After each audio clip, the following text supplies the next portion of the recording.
saya kan memang ngelanjutin flow dari orang yang lama. Orang yang lama itu nerapin jadwal tiket, ngosek WC, yang ngosek WC itu penghuni yang lama. Banyak yang orang nyeletuk, kalau investasi segitu, hasil cuma segitu mah, mending deposito, nggak capek. Kita mau upgrade nih, nggak ngerti caranya gimana.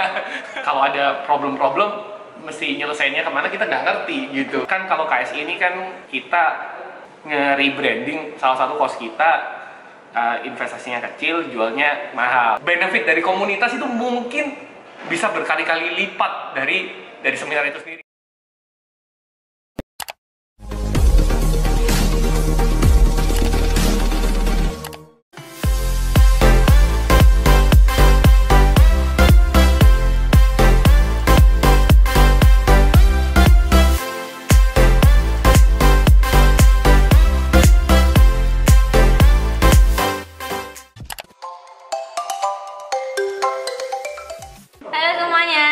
Kembali lagi di channelnya You Business Cost.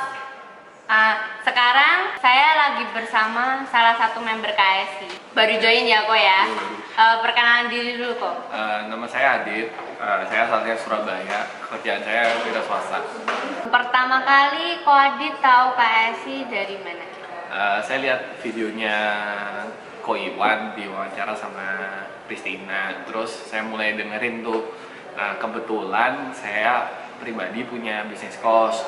Nah, saya melihat ada manfaat, ada ya rupanya komunitas kos Indonesia. Terus begitu ada, kita tertarik karena waktu operasional kos sendiri kan pasti ada sedikit banyak masalah ya. Waktu sedikit banyak masalah kan kita nggak bisa mau curhat ke siapa. Maksudnya kalau mau curhat misalnya sama tetangga punya kos, dia kompetitor, jadi kan belum tentu dia mau open solusinya gimana. Sedangkan apalagi menurut saya ini berguna banget, apalagi saya termasuk di bisnis kos ini kan baru ya 1-2 tahun. Jadi kalau ada problem-problem mesti nyelesainnya kemana kita nggak ngerti gitu. Betul. Jadi kadang otodidak, dan bagi saya pengalaman tuh mahal. Kalau bisa kan belajarnya dari pengalaman orang lain, jadi kita bisa sharing, kita bisa tanya di sini daripada ngalamin sendiri. Menurut saya sih gitu.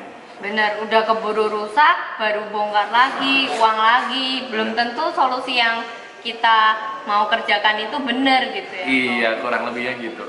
Ini kan Koko join di KSI Community. Betul. Ada dong hal-hal yang memang bener-bener Koko mau pelajari dari KSI Community. Spesifiknya apa nih Kok yang mau dipelajari? Kalau nomor satu sih, aku lebih ke manajemen kos ya. Jadi gimana nerapin peraturan-peraturan kos yang sudah ada. Jadi kalau saya kan punya 2 kos nih. Nah, dua-duanya ini saya beli ini sudah kos second. Jadi saya ngikut peraturan yang lama, dan di kosan A dan kosan B problemnya beda-beda, dan saya nggak ngerti gimana solusinya. Jadi saya ikut KSI ini salah satunya, gimana sih sebenarnya peraturan kos yang benar? Saya sendiri nggak ngerti karena saya cuman ngikut aja yang lama, dan itu nggak baik sih karena banyak banyak hole celah yang lubang di situ. Dan dari sini makanya saya belajar banget sih. Nomor satu sih saya sistemasi ya. Sistemasi itu bagi saya paling penting sih dari semua. Banyak sih kalau di KSI belajarnya banyak, cuman kalau nomor satu saya sih tentang sistem kos itu sendiri sih. Itu yang paling penting dan saya paling belajar banyak di situ. Ini kan tadi kok Adit bilang ada 2 kosan tapi pakai aturan yang lama. Betul. Berarti aturan kos A sama kos B lain dong ya? Lain.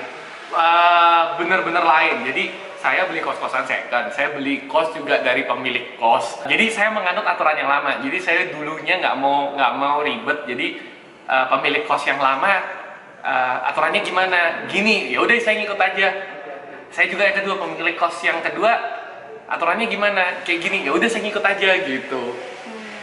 Tapi nggak coba di-combine atau dia memang beda market, jadi memang aturannya nggak bisa disamain gitu? Kos-kosan saya yang pertama sama yang kedua itu benar-benar beda pasar ya. Kalau orang tanya saya di kos-kosan saya yang pertama itu lebih ke menengah ke bawah lah ya, menengah ke bawah, kamar mandinya di luar. Itu saya kan memang ngelanjutin flow dari orang yang lama. Orang yang lama itu nerapin jadwal tiket, ngosek WC, yang ngosek WC itu penghuni yang lama. Saya juga awalnya bingung, ada ya kos-kosan yang kayak gini? Ada Pak, penuh penuh 30 kamar. Wih, hebat ya, mau ngosek WC. Iya, giliran. Oh gitu, bagi saya hemat juga ya. Ya boleh lah, silahkan dicoba. Nah, cuman maksudnya gini, ketika kita growing, nggak bisa sistem itu dipakai terus. Dalam arti, kalau kita mau upgrade kos-kosannya, yang dulu memang saya kos-kosannya nggak pakai AC ya, jadi kos-kosannya menengah ke bawah. Sekarang mau pakai AC, masa orang masih pakai AC bayar mahal suruh ngosek WC sendiri, kan nggak bisa. Cuman saya kan nggak ngerti berubahnya harus kemana, gimana nih, karena saya cuman ngikut aja dari yang lama. Mau stepnya melangkah kemana bener-bener buta arah dan kita meraba-raba. Nah, menurut saya daripada saya ngeraba-raba, saya tanya, saya bergurulah kepada orang yang sudah jauh lebih ngerti. Jadi kita nggak perlu ketabrak-ketabrak lagi, paling nggak udah disiapin jalannya kayak gini, kita tinggal ngikutin aja, jauh lebih gampang sih menurut saya gitu. Bener-bener.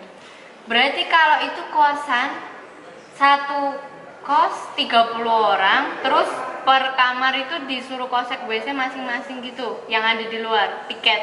Iya, betul. Berarti satu hari orang dapat jatah piket sebulan ya? Sebulan sekali berarti ya? 30 kamar, tapi kamar mandi luar kan posisinya. Jadi kamar mandi luar saya 11. Jadi saya nggak tahu sih di jadwalinnya gimana. Yang ngatur jadwal kok tiketnya ini penjaga kosnya. Saya juga dulunya memang nggak mau ribet, jadi penjaga kosnya juga saya nerusin dari yang lama. Jadi benar-benar dari aturan penjaga kos saya nggak merubah sama sekali. Penghuni saya juga udah itu aja. Jadi saya sih dulu nggak mau ribet ya, cuman nggak mau ribetnya itu jadi ribet belakangnya. Jadi maksudnya kita ketika mau upgrade kos, kita mau ngerubah peraturan, kita mau apply sesuatu, itu berbenturan dari apa yang sudah ada. Kita mau berubah juga, kita caranya nggak tahu, gitu. Caranya aja nggak tahu gimana mau aplikasi. Dan di sini saya benar-benar belajar banyak sih. Oke, berarti kok Adit nih sebenarnya udah tahu saya nih mau upgrade kosan saya. Betul. Cuman nggak tahu harus kemana, harus gimana, mulainya dari mana, tuh bener-bener awam, bingung banget gitu ya. Iya. Makanya selama ini ya udahlah terusin aja yang udah ada. Gitu betul ya. Dan cukup boncos ya. Maksudnya yang kita lakukan itu kalau misalnya kita ngelihat skemanya, banyak orang yang bilang kan kalau KSI ini kan kita nge-rebranding salah satu kos kita, investasinya kecil, jualnya mahal.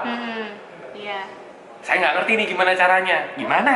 Kalau dulu saya mikirnya, saya beli kos-kosan yang kos-kosan pertama saya yang menengah ke bawah. Jadi meskipun atap bocor-bocor dikit kayak ada kecoaknya, kayak suruh ngosek sendiri, kayak penuh. Karena nomor satu prioritasnya harga. Padahal antara properti itu kan mahal. Jadi investasinya kan tinggi, nggak sesuai tuh. Banyak yang orang nyeletuk, kalau investasi segitu hasil cuma segitu mah, mending deposito, nggak capek. Betul. Nah, kita mau upgrade nih, nggak ngerti caranya gimana. Salah satu dari sekian banyak yang saya pelajari dari KSI sih. Banyak banget tentang sistemasi kos, caranya ngupgrade, apa yang di-upgrade, terus instalasi dari lain. Karena kita mau ngupgrade juga nggak sekedar kita bayar tukang dan selesai. Rupanya, di sini sih lengkap banget sih, kayak mulai listrik, air, instalasi internet, TV kabel, semua diajarin. Saya sih nggak pernah tahu ada yang sampai selengkap ini, dan saya aja nggak berekspek selengkap ini. Gila, kayak ini datang sudah one whole package, udah kita dapat semua gitu. Jadi mau tanya apa lagi sampai bingung. Oh iya semua udah dijelasin. Ya udah gitu. Jadi pokoknya yang dicari sama ini udah terjawab. Terus masih ada tambahan-tambahan yang lain yang sebenarnya malah nggak kepikiran, tapi ternyata bisa kayak gitu ya. Betul. Pesan-pesan buat teman-teman yang ada di luar sana? Bagi teman-teman yang di sana, especially atau apalagi yang lagi punya bisnis kos ya, ini sangat penting sih, sangat penting bagi kita untuk join di sini. Kita belajar banyak banget gitu dari Coach Iwannya sendiri, dari komunitasnya itu sendiri. Komunitasnya itu kita dapatnya bisa jauh lebih banyak. Jadi untuk saya pribadi misal saya punya masalah di AC, saya tuh ganti 4 CV loh untuk memperbaiki AC saya, dan jujur sampai detik ini masih masalah.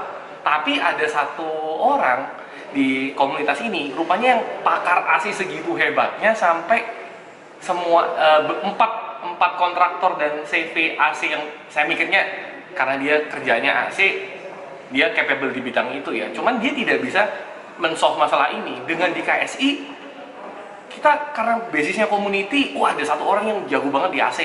Saya begitu ngomong filter air, ada satu orang lagi yang rupanya dia basicnya chemical, dia pinter banget tentang ini gitu. Jadi misalnya tentang instalasi listrik, ada satu orang lagi yang hebat banget di instalasi listrik. Jadi kita sih di sini selain dari seminarnya, komunitasnya itu kita dapatnya banyak banget sih. Jadi benefit dari komunitas itu mungkin bisa berkali-kali lipat dari seminar itu sendiri, karena seminar kita udah dapat banyak ya, tapi komunitas itu kita dapatnya jauh lebih besar lagi, karena di sini kita ada berapa ratus orang dan banyak kepala dan banyak koneksi di sini. Jadi kita kalau mau cari AC bisa tanya si A, kita mau tanya filter AC kita bisa di B, kita mau tanya desain rumah bisa sama si C. Jadi komplit sih menurut saya, enak gitu. Dan makin besar kita, makin kuat lah kita gitu. Betul. Jadi karena basisnya komunitas, itu secara long term akan membantu dari relasi maupun dari knowledge teman-teman yang lain gitu kan. Benar banget gitu. Untuk sekarang sekian dulu wawancara kita dengan Ko Adit. Terima kasih Ko Adit atas waktunya. Sama-sama. Sampai jumpa di lain kesempatan. Salam KSI. Dah.